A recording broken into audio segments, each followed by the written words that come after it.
Shkoj në menu më fal dhe jap New Project. Më pas zgjedh Windows Form Application. Përvendos një emër këtij formsi.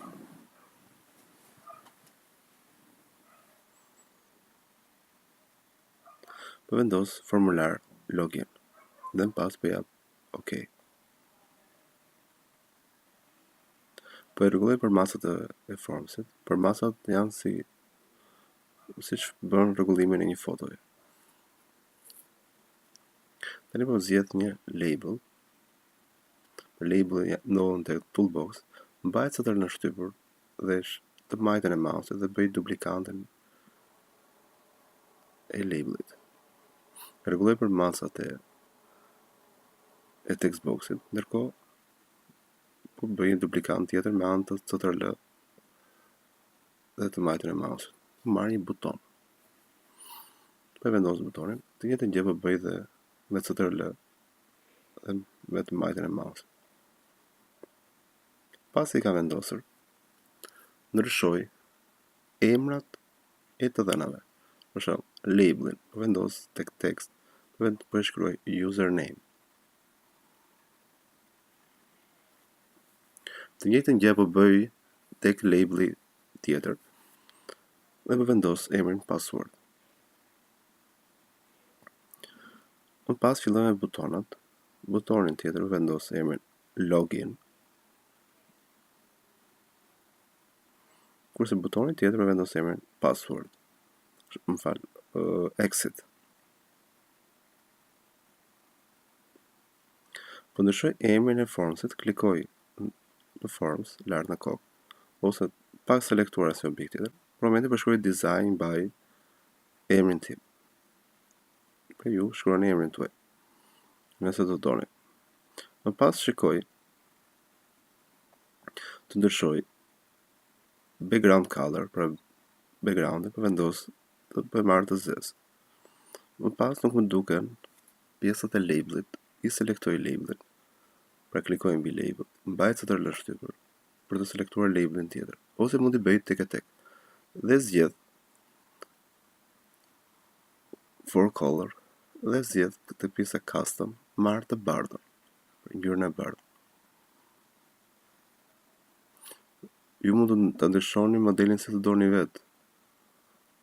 Tjetër, po shikoj që label, text boxet kanë këto emra.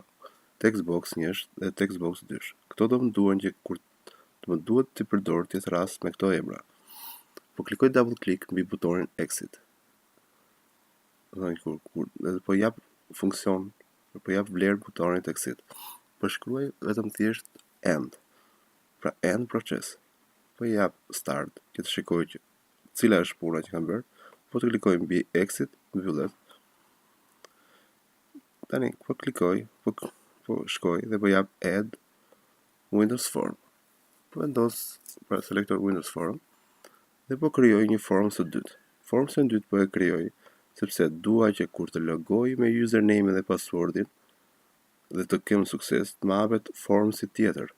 Pra ky formsi i dytë që po krijoj. Formsi i dytë që krijova ka emrin formsi i punës. Po marr një label dhe po shënoj një tekst, një mesazh që të kuptoj që jam të ky label, pra jam të ky forms që do ndryshoj nga formsi i parë, pra nga formsi login. Pra, i pari ka emrin formsi 1. Po shkruaj një shkrim. Mirëseardhje. Po e rregulloj për masat, thjesht pozicionet e veta, mund ta lini edhe atje ku ishte. Edhe më pas klikoj tek design, kthehem përsëri. Klikoj double click mbi fushën, nasi buton po thjesht në fushë dhe vendos të shkruaj këtë gjë. Atëherë forms, emrin e formsit që kemi, forms i punës, pik hide. Do të thënë që kur të hapet formsi i parë, formsi i dytë do jetë i fshehur. Klikoj double click mbi login. Dhe tani shkruaj if. Dhe në qoftë se text boxi 1 për që kam të kutia. Pik text.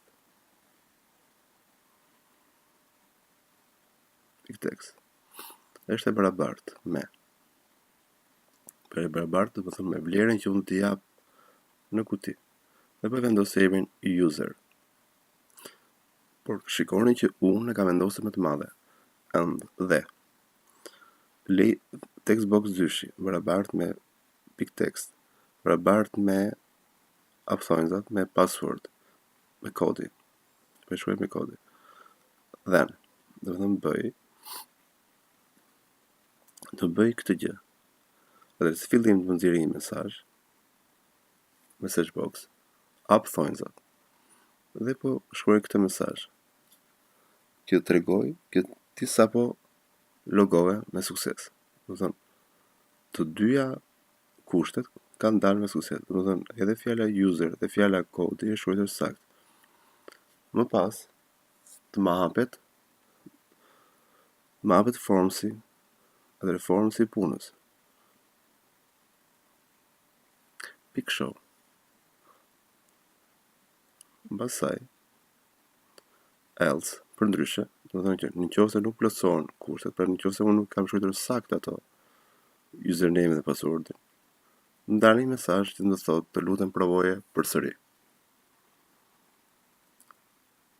Mbyll thonjzën dhe mbyll klapën. Pa i shikojmë rezultatin.